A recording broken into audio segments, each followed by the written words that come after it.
हम लोग भारतवर्ष में जन्मे हैं। इस देश का नाम भारतवर्ष है और इस भारतवर्ष के अधिष्ठात्री देवता कौन है? भारतवर्ष के अधिष्ठात्री देवता भगवान बद्री नारायण है। कौन है?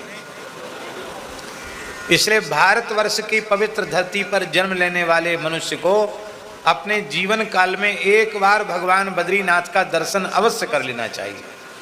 हर साल हो जाए तो क्या कहना है, लेकिन कम से कम जीवन में एक बार तो बद्री नारायण का दर्शन होना चाहिए। बद्रीनाथ भगवान के प्रधान पुजारी देवर्षि नारद जी, और आज भी पटबंध हो जाते हैं तब नारद जी ही भगवान की नित्य पूजा करते हैं। आप लोगों ने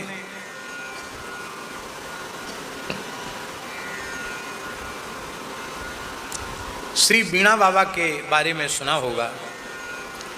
डीआर स्वामी श्री पार्वती कर जी महाराज दक्षिण भारत के थे। बीणा बाबा महाराज थे तो उधर आंध्र प्रदेश के तरफ के, लेकिन जीवन भर बद्रिकाश्रम में ही रह गए, इसलिए बीणा बाबा बद्रीनाथ के नाम से वो प्रसिद्ध हो गए। गीता प्रेस से उनका भागवत का पद्यानुवाद भी छपा था बहुत पहले, और सेठ जी भी उनसे मिले थे। भाई श्री हनुमान प्रसाद पोद्दार जी भी उनसे मिले थे। बड़े तपस्वी संत थे। कितना ठंडा पानी है अलकनंदा का बद्री का आश्रम में।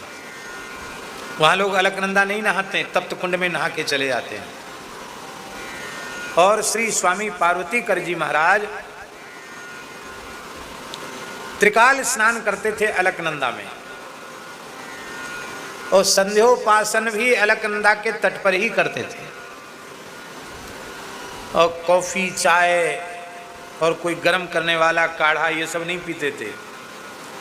पहाड़ी लोग पहाड़ी गायों की छाछ उनको दे जाते थे, उसी को धूना पर गर्म करके छाछ पी के भजन करते थे। बहुत पवित्र रहते थे। जब पटबंद हो जाते थे तब भी वो कई बार वहीं रह जाते थे। बाद में फिर पटबंद होने के समय नीचे वृंदावन आने लग गए। हमारे पूज्य गुरुदेव पहाड़ी बाबा महाराज के प्रति उनका गुरु भाव था। महाराज जी ने उनको कुछ योग का मार्ग प्रदान किया था, और वे भारतवर्ष के सबसे बड़े वीणा वादक थे। पहले तो खाक चौक में ही उनका आसन रहता था। उसमें मेला लग जाता था, भारतवर्ष के बड़े बड़े गुणी लोग उनका दर्शन करने आते थे। हमको भी उनसे कुछ दिन अपने बचपन में कुछ वीणा सीखने का सौभाग्य हमको भी मिला। भले ही कुछ ही दिन मिला, लेकिन हमने उनका दर्शन भी किया और उनका अनुग्रह भी प्राप्त किया। तो दास को वे बड़ी विलक्षण विलक्षण बातें सुनाते थे। वो सुनाते थे कि बद्रिकाश्रम में कोई शुद्ध भाव से रहा आवे तो ही उसको विशिष्ट अनुभूतियां होने लग जाती हैं। उनको देवर्षि नारद जी का साक्षात दर्शन हुआ था। उनको भगवान वेदव्यास जी का साक्षात दर्शन हुआ था। उनको गरुड़ जी का साक्षात दर्शन हुआ था। उनको नरनारायण भगवान का भी साक्षात दर्शन हुआ था। उनको भैरव राग का प्रत्यक्ष दर्शन हुआ और उन्होंने विचित्र अनुभूति सुनाई। बोले पहले नारद जी का दर्शन हुआ, फिर व्यास जी का हुआ, उसके बाद अपने आप मेरी वीणा पर छंद निकलने लगे। मैंने उनको लिख लिया, वही भागवत हो गए। और गीता संभवतः भाई जी या सेठ जी आए थे, उनको दिखाया तो उन्होंने कहा गीता प्रेस से छप जाएगा। तो आप खोजना कहीं पुराने संस्करण में, वो पतली पुस्तक है भागवत का संक्षिप्त पद्यानुवाद, वो डीआर स्वामी श्री पार्वती कर जी का किया हुआ अनुवाद है वीणा पर। सारे राग रागनियों के भगवान नाम में आपने आबद्ध किया था। तो ये बात कहते थे कि बद्रिकाश्रम में आज भी भगवान प्रत्यक्ष विराज रहे हैं। कोई भी रहकर वहां अनुभव करके देख ले। वैष्णव में तो ये परंपरा है कि कम से कम जीवन में एक बार अष्टाक्षर मूल मंत्र का पुरस्चरण वहां कोई कर ले। 8 लाख जब कर ले अष्टाक्षर नारायण महामंत्र का, तो वह मुक्त हो जाएगा। आपकी अपनी गुरु परंपरा के अनुसार आप गोपाल मंत्र भी जप सकते हैं, आप श्री राम मंत्र भी जप सकते हैं, पर अपने जीवन में कभी एक अवसर ऐसा जरूर विचार करके रखना चाहिए कि बद्रिकाश्रम में ही रहकर हम कुछ दिन मौन होकर के राम राम करें, अनुष्ठान करें, साधन करें। बोलो बद्रीनाथ भगवान की। भगवान के अवतार का प्रयोजन क्या था? तपो में हृदयम साक्षात, भगवान का हृदय ही तप है और तप में ही धर्म प्रतिष्ठित है और तप में प्रवृत्ति जीव की होती नहीं है, स्वाभाविक है। क्योंकि अनंत जन्मों के महाराज जी वासना वासित संस्कार ऐसे हैं कि उन संस्कारों के कारण उसकी भोगों की ओर प्रवृत्ति है, तपस्या की ओर प्रवृत्ति नहीं है। भूख प्यास निद्रा कुछ भी सहन नहीं कर सकता, खाने पीने सोने मौज बहार खूब चाहिए उसको। क्यों? एक जन्म का अभ्यास थोड़ा ही है, अनेकों जन्मों का अभ्यास उस जीव का पड़ा हुआ। तो लोगों के भीतर से तप की प्रवृत्ति विलुप्त हो रही थी, उसको पुनः प्रतिष्ठित करने के लिए भगवान ने सोचा हमको ही तपस्या करके लोगों को सिखाना पड़ेगा। तो तप रूप धर्म की प्रतिष्ठा के लिए भगवान का अवतार हुआ, ऋषियों में तप प्रतिष्ठित हो जाए इसलिए अवतार हुआ।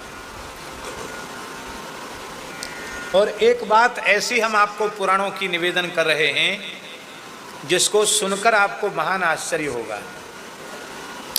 बद्रिकाश्रम महात्म्य में स्कंद पुराण में लिखा है, जो व्यक्ति श्रद्धा पूर्वक बद्रिकाश्रम जाकर भगवान नारायण का दर्शन करता है, भगवान की तपस्या का 6ठा अंश उससे प्राप्त हो जाता है।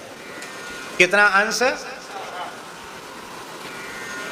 इस बात को जब हमने पढ़ा तो हमारे तो एकदम हृदय भर आया कि भगवान कितने करुणामय हैं। वो सोचते होंगे भगवान कि देखो भाई ये लोग तो तपस्या कर नहीं सकते, चलो इनके बदले हम ही तपस्या कर लें, ये आके हमारा केवल दर्शन कर लेंगे, इतने से ही हमारे तप का एक अंश इन्हें प्राप्त हो जाए। दूसरे भगवान का नरनारायण रूप में अवतार का प्रयोजन क्या है? तो एक असुर संहार भी प्रयोजन है। एक सहस्र कवची नाम का दैत्य हुआ, क्या नाम था उसका? उसने भगवान सूर्य की उपासना की, वो सूर्य नारायण का भक्त था। भगवान सूर्य प्रसन्न हो गए, कहा वरदान मांगो। बोला हम अजरत्व अमरत्व को प्राप्त करें, अजर अमर हो जाए।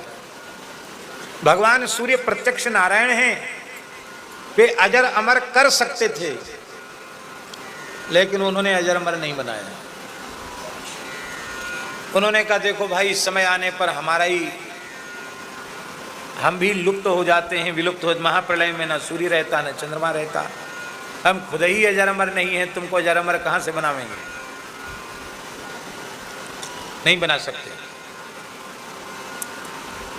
दुष्ट लोग जो होते हैं ना, राक्षसी प्रकृति के, आसुरी प्रकृति के लोग, वो अपने को सबसे अधिक चतुर और बुद्धिमान समझते हैं, बाकी सबको मूर्ख समझते हैं।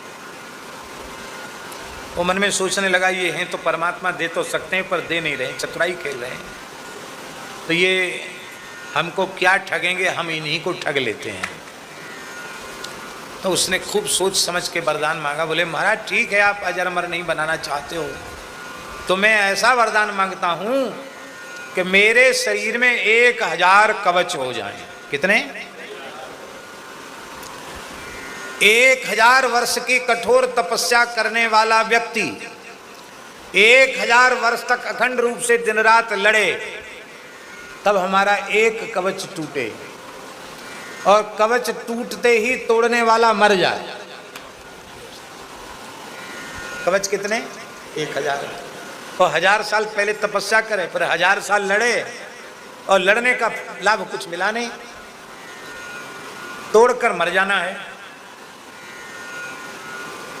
सूर्य भगवान सोचने लगे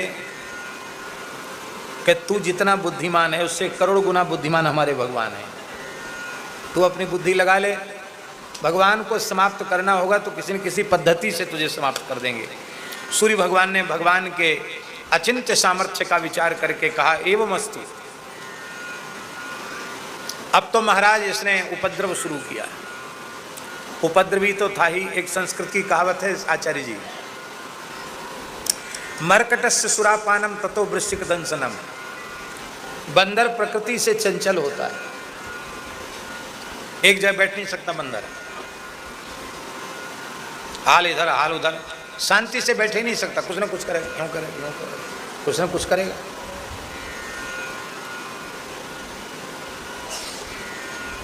और उस बंदर को नशा और पिला दिया जाए, और नशा पीने के साथ ही साथ उसके बिच्छू और काट जाए।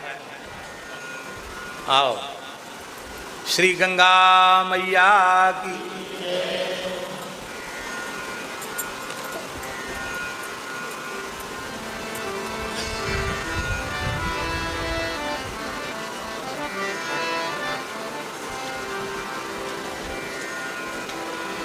हम सोच रहे थे आज आना नहीं होगा।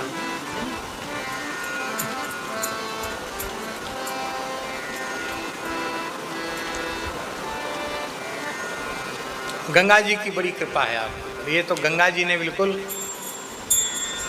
गंगा जी के चरण ब्रह्मचारी जी ने पकड़ लिए और ब्रह्मचारी जी का हाथ गंगा जी ने पकड़ लिया, ऐसा लगता है। लगभग 30 वर्ष से तो ऊपर हो गया होगा, हैं? 30 साल से तो ऊपर हो गया होगा। यहाँ कितना साल हो गया हैं? 40 वर्ष हो गए यहाँ रहते रहते। हाँ, पूज्य श्री केशवराम जी करे 40 साल से हम देख रहे हैं। कोई सोचता नहीं था कि गीता वाटिका छोड़ के वहाँ की सारी व्यवस्था संभालने वाले यहाँ गंगा जी ऐसे पकड़ लेंगे इनको, लेकिन गंगा जी ने पकड़ लिया। वाह, क्या कहना है। गंगा जी का आश्रय साक्षात भगवान का आश्रय। तो महाराज जी हम निवेदन कर रहे थे कि भगवान की अचिंत्य शक्ति का विचार करके सूर्य नारायण ने उसको कहा एवं अस्तु। अब तो उसका उपद्रव बढ़ गया। तो हम बोल रहे थे ना, मरकटस्य सुरापानम ततो वृश्चिक दंसनम। बंदर को शुरा पिला दिया जाए और बिच्छू ऊपर से काट जाए तो वैसे ही उपद्रवी होता बानर, और ये दो काम और हो जाए फिर तो क्या कहना उपद्रव की चरम सीमा। तो असुर तो वैसे ही था, और फिर ये वरदान और मिल गए, कवच मिल गए और ये वरदान मिल गया। अब तो तीनों लोकों में सबका जीना हराम कर दिया उसने। हाहाकार मच गया, स्वाहाकार स्वधाकार वसटकार सब कुछ बंद हो गया। देवता सब ब्रह्मा जी की शरण में गए। ब्रह्मा जी, सूर्य नारायण, शंकर जी सब मिलकर भगवान नारायण की शरण में गए। प्रभु तो ये सहस्त्र कवची से बचाइए। भगवान बोले ठीक है, हम उतार लेंगे। तो भगवान ने धर्म ऋषि के गृह में उनकी 13वीं पत्नी मूर्ति के गर्भ से वैशाख शुक्ला तृतीया को, जिसको अक्षय तृतीया कहते हैं, उस तिथि को भगवान ने अवतार लिया। इसलिए भगवान के प्राकट्य की तिथि है अक्षय तृतीया। इसलिए अक्षय तृतीया को ही उनके पट खोलते उनका दर्शन होता है। लोगों को ये पता नहीं है प्रायः, पर अक्षय तृतीया ही भगवान नर नारायण की जयंती है। अब तपस्या करने लगे भगवान नर नारायण। शास्त्र कवची दैत्य को बड़ा अभिमान था, तीनों लोकों में घूम रहा था, हमारे समान बल का कोई योद्धा मिले, सब देखते ही भाग जाते थे उसको। नारद जी मिल गए, बोला मेरी भुजाओं में खुजली चल रही है, या तो हमसे दो दो हाथ करो, युद्ध करो, नहीं तो ऐसी जगह हमको भेजो जहां हमारी भुजाओं की खुजली शांत हो सके। नारद जी बोले हम महात्मा लोग हैं, लड़ना भिड़ना काम हमारा नहीं है, हम तो कीर्तन करते, भजन करते हैं, बीणा बजाते, नारायण गुण गाते हैं, लेकिन हाँ तुम्हारे लड़ने की इच्छा तो लड़ा देंगे बढ़िया से तुमको। खुद तो नहीं लड़ेंगे पर लड़ा देंगे तुमको। दो भाई हैं, ऋषि कुमार हैं दोनों, एक का नाम है नर ऋषि और दूसरे का नाम है नारायण ऋषि। वो दोनों वहाँ बद्रिकाश्रम में तपस्या कर रहे हैं, बहुत शक्ति संपन्न है, वो तुम्हारी भुजाओं की खुजली को दूर कर देंगे। नारद जी तो भगवान के मन के अवतार हैं, बिना नारद जी के भगवान की लीला बनती नहीं। श्री नारद जी ने सहस्त्र कवची दैत्य को बद्रिकाश्रम भेज दिया, भगवान को युद्ध के लिए ललकारा। तो सबसे पहले नर ऋषि ने उससे 1000 वर्ष तक युद्ध किया। कितने वर्ष तक? और वरदान के अनुसार 1000 वर्ष तक युद्ध करके एक कवच तोड़ा, और तोड़कर भगवान नर ऋषि निष्प्राण हो गए, मर गए। भगवान सब नाटक करना जानते हैं, न चाहे तो न मरे, मरना चाहे तो फट से मर जाए। ये तो लीलाधारी हैं। क्यों? वरदान ऐसा था, तोड़ने वाला मर जाएगा।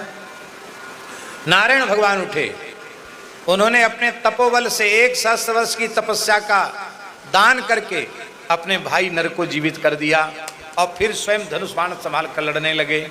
नर ऋषि तपस्या में बैठ गए। अब दूसरा कवच नारायण भगवान ने 1000 वर्ष युद्ध करके तोड़ दिया, और तोड़कर फिर मरने का नाटक किया। नर ऋषि ने अपने तपोबल से उन्हें जीवित कर दिया। वो तपस्या में बैठ गए, फिर नर ऋषि लड़ने लग गए।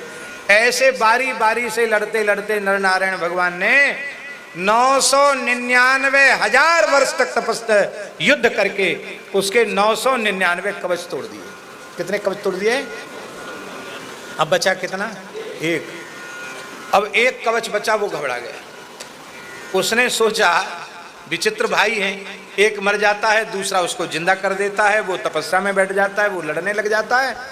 और जब इन्होंने बारी बारी से खेल खेल में 999 कवच तोड़ दिए, तो ये 1000वां कवच तोड़ना कौन सी बड़ी बात है। तो वो डर गया महाराज, वो भय के मारे भागा युद्ध के मैदान से। भगवान ने पीछा किया, कहां भाग के जाएगा। सूर्य का भक्त था, सूर्य मंडल में विलीन हो गया। और जब द्वापर में कृष्णावतार हुआ, पांडवों को निमित्त बनाकर भगवान ने भूभार का हरण कराया। उस समय देवता भी जन्मे और दैत्य भी जन्मे। तब ये सहस्र कवची नाम का दैत्य ही सूर्य पुत्र कर्ण के रूप में उत्पन्न हुआ। ये कर्ण सहस्र कवची दैत्य ही था, और यही इसके जन्मजात कवच और कुंडल थे। और भगवान ने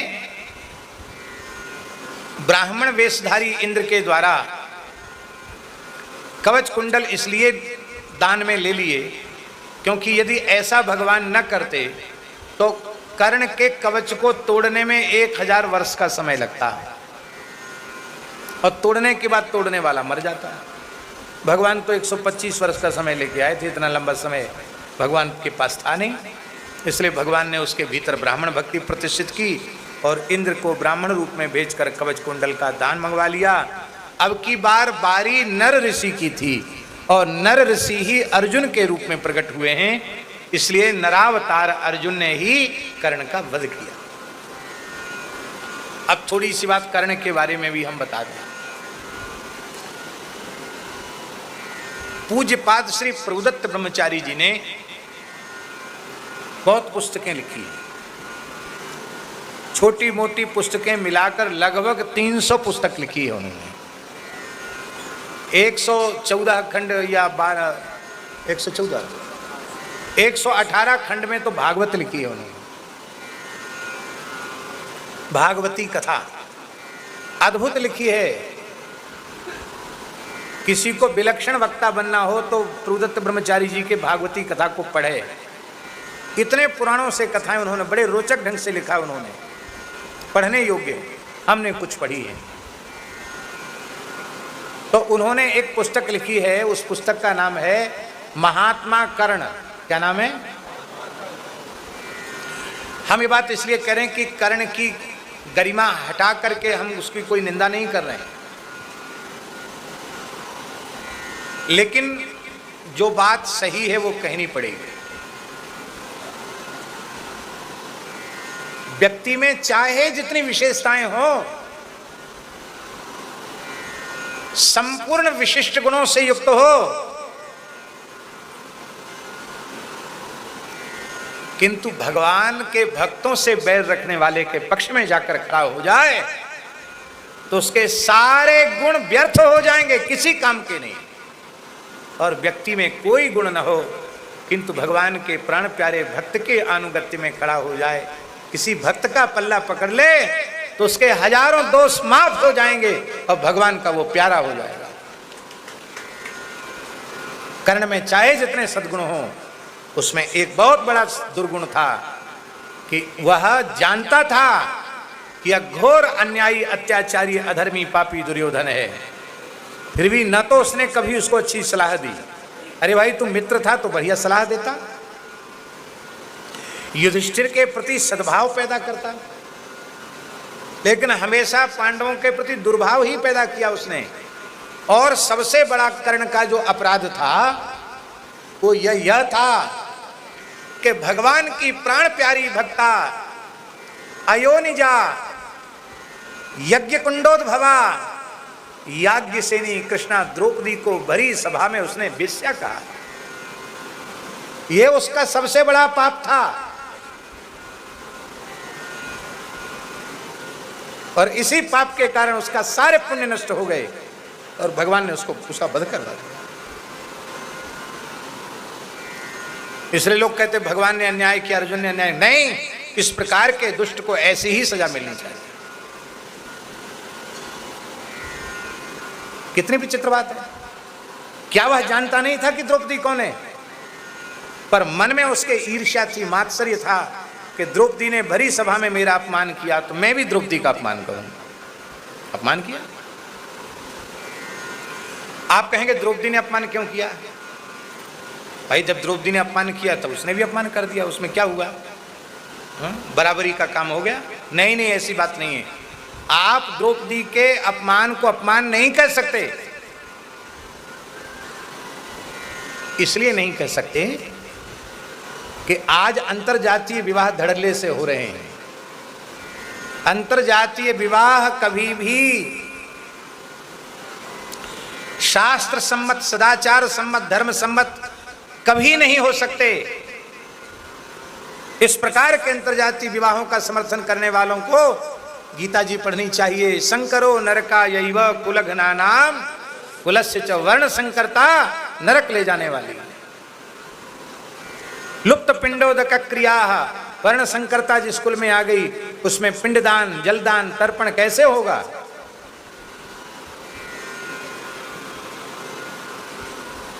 और द्रौपदी ने कभी मन से भी अधर्म नहीं किया है। वो महाराज द्रुपद की अयोनिजा कन्या है। द्रुपद विशुद्ध क्षत्रिय हैं और कर्ण क्षत्रिय के रूप में प्रसिद्ध नहीं, सूत के रूप में प्रसिद्ध है। सूत किसको कहते हैं? वर्ण संकर को सूत कहते हैं। ब्रह्मण्याम क्षत्रियात् जातो सूत इत्यविधीयते। ब्राह्मणी के गर्भ से क्षत्रिय के द्वारा उत्पन्न जो संतान है उसको सूत कहा जाता है। ब्राह्मणी के गर्भ से वैश्य के द्वारा उत्पन्न जो संतान है उसको मागध कहा जाता है। क्या कहा जाता है? मागध कहा जाता है। ये सब वर्ण संकर संतानें हैं। तो क्षत्रिय के द्वारा ब्राह्मण कन्या से उत्पन्न संतान सूत है और वैश्य के द्वारा ब्राह्मण कन्या से उत्पन्न संतान मागध है। तो द्रौपदी ने धर्म का, सदाचार का विचार करके ही कहा था मैं क्षत्रिय कन्या हूं, इसलिए किसी वर्ण संकर का वर्ण नहीं कर सकती। अरे इसका मतलब क्या है कि जो लक्ष्य भेद करेगा, जो लक्ष्य भेद में ये नहीं कि कोई भी कर दे, क्षत्रियों के लिए ही आमंत्रित किया गया है। जैसे तैसे को द्रौपदी वर्ण नहीं करेगी। दूसरी बात क्या है?